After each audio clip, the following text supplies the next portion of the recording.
www.كسرالصنم.com.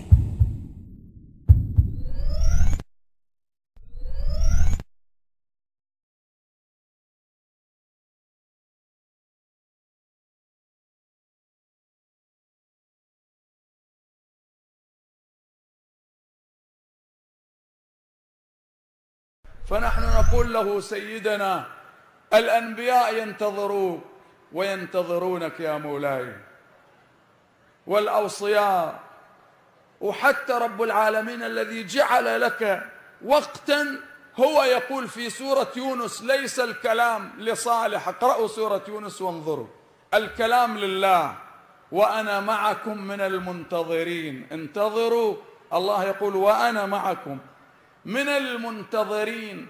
يا صاحب العصر سيدي، كل الأئمة ينتظرونك. أمك فاطمة الزهراء في آخر خطبتها قالت: فاعملوا إنا عاملون وانتظروا إنا منتظرون. ختمت خطبتها بهذه الآية وهذه العبارة. فأمك الزهراء تنتظرك يا سيدي، وشيعتك ينتظرونك في شرق الأرض وغربها. إن الذين يؤذون الله ورسوله لعنهم الله في الدنيا والآخرة وأعد لهم عذابا مهينا.